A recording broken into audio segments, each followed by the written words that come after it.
یعنی مجھے کوئی آپ ایسا شیعہ بتا دیں یا کوئی ایسی امام بارگاہ بتا دیں جہاں سے مسلمانوں کی تکفیر کا فتویٰ نکلا ہو۔ اگر آپ امام علی کا نام لیتے ہیں تو لوگ آپ سے کہیں گے حضرت علی کیوں نہیں کہا، آپ امام حسین کہتے ہیں تو لوگ آپ سے کہیں گے حضرت حسین کیوں نہیں کہا۔ دماغوں میں بھری بات ہے، حالانکہ ان کو امام ابو حنیفہ کہنے میں کوئی قباحت نہیں ہوگی۔ یعنی مہاجرین اور انصار کا جو طبقہ ہے، قرآن مجید ان کی شان میں بھرا ہوا ہے۔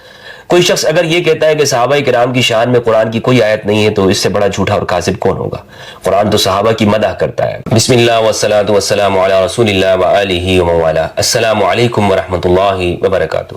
ایک کامن سوال جو کیا جاتا ہے وہ یہ کہ خاص طور پر ہر اس شخص سے کہ جو اتحاد بین المسلمین کی بات کرے، مسلمانوں کے درمیان اتحاد کی بات کرتا ہے، تو اس سے یہ سوال ہوتا ہے کہ جناب آپ اتحاد کی بات کرتے ہیں، دوسری جانب وہ شخص، وہ لوگ جن سے آپ اتحاد کی بات کر رہے ہیں وہ صحابہ کرام کو گالیاں دیتے ہیں، امہات المومنین کو گالیاں دیتے ہیں، تو ان سے اتحاد کیسے ہو سکتا ہے؟ اور پھر یہ کہا جاتا ہے کہ جناب آپ دیکھیں کوئی شخص اگر آپ کو، آپ کی ماں کو گالی دے، آپ کے باپ کو گالی دے، آپ کے بھائی کو گالی دے، تو کیا آپ اس کے ساتھ صلح کریں گے، اس کے ساتھ دوستی کریں گے؟ آپ اس کا منہ نہیں توڑ دیں گے؟ تو شیعہ لوگ چونکہ صحابہ کو گالیاں دیتے ہیں، امہات المومنین کو گالیاں دیتے ہیں، اس لیے ان کا منہ توڑنا چاہیے، ان کے ساتھ دوستی نہیں ہو سکتی۔ ایک بات تو یہ کی جاتی ہے۔ دوسری میں آپ سے ایک اپنی زندگی کا واقعہ شیئر کرنا چاہتا ہوں، یعنی کہ حقیقت آپ کو بتانا چاہتا ہوں۔ میں جب بین المذاہب ہمانگی پر بات کرتا تھا، میں نے چرچز کا دورہ کیا ہے، سکھوں کے پاس گیا ہوں، ہیومینیٹیرین ورک کیا ہے، میں نے سوشل ورک کیا ہے، ہندوؤں کے پاس گیا ہوں، مجھے کبھی کسی نے نہیں کہا کہ یہ بندہ کرسچن ہو گیا ہے، یہ سکھ ہو گیا ہے، یہ ہندو ہو گیا ہے، نہیں، کوئی نہیں کہتا تھا۔ مجھے کوئی مشکل پیش نہیں آئی، کوئی مشکل، ہاں ایک کا دکھا اگر تھوڑی سی مشکلات یہ کہ تنقید تو ضرور ہوتی ہے، اور تنقید لازمی بات ہے کہ آپ جس معاشرے میں رہ رہے ہیں وہاں پر آپ کو اس حوالے سے گفتگو آپ کے بارے میں کی جا سکتی ہے یا تنقید ہوگی۔ لیکن جب سے میں نے انٹرسیکٹ کام کا آغاز کیا ہے، اور میں یعنی مسلمانوں کے جو دو بڑے گروہ ہیں شیعہ سنی، ان مسائل پہ گفتگو کرنے لگا ہوں اور شیعوں کے پاس جانے لگا ہوں۔ اب سوال یہ بھی ہے نا کہ میں صرف شیعوں کے پاس کیوں جاتا ہوں، سنیوں کے پاس کیوں نہیں جاتا؟ تو بھائی آپ خود دیکھ لیں کہ ظلم کا شکار کون ہے۔ یعنی مجھے کوئی آپ ایسا شیعہ بتا دیں یا کوئی ایسی امام بارگاہ بتا دیں جہاں سے مسلمانوں کی تکفیر کا فتویٰ نکلا ہو، اور یا کوئی شیعوں میں اس طرح کی جماعت موجود ہو، کوئی ایک گروہ ہو جو مسلح جدوجہد کرتا ہو اور وہ یہ کہتا ہو پاکستان میں کہ جناب ہم نے بزور سنیوں کی مسجدوں پر قبضہ کرنا ہے اور ان کو سنی بنانا ہے، یا ریاست پاکستان کے مخالف وہ مسلح جدوجہد کرتا ہو، کارروائی کرتا ہو، ایسا کوئی گروہ آپ کو نہیں ملے گا۔ یا دنیا بھر کی پولیٹکس کو آپ دیکھ لیں، عراق میں یا شام میں کوئی ایسا گروہ ہو کہ جو سنیوں کا قتل عام کرتا ہو اور اس کا کوئی ایویڈنس موجود ہو۔ ہاں آپ یہ کہہ سکتے ہیں کہ جناب شام میں حزب اللہ نے یہ کیا وغیرہ کیا، یا حشد الشعبی نے عراق میں فلاں علاقوں میں جا کر یہ کام کیا، تو وہ یعنی کوئی فرقہ وارانہ بنیادوں کے اوپر نہیں ہے۔ یعنی پاکستان میں آپ دیکھ لیں کہ جس طرح خاص یعنی ناموں سے جماعتیں بنائی گئی، اور ایک عرصہ دراز سے شیعہ جو پڑھے لکھے لوگ ہیں ان کو پکڑا گیا، ان کے بزنس مین لوگوں کو مارا گیا، ان کے ڈاکٹرز کی ٹارگٹ کلنگ کی گئی۔ تو ایسا جو جتھا ہے اگر کسی زمانے میں یہاں پہ بنا بھی ہوگا تو وہ ایک تھوڑے سے دور کے لیے کہ اپنے آپ کو بچانے کے لیے، جہاں تک میں سمجھاؤں۔ لیکن دنیا بھر میں اگر ہم یہ دیکھتے ہیں تو کوئی ایسا کوئی بڑا گروہ نہیں ہے، ان کے اندر ان کے مرجے سے کوئی ایسا فتویٰ نہیں ہے کہ آپ یہ کام کریں۔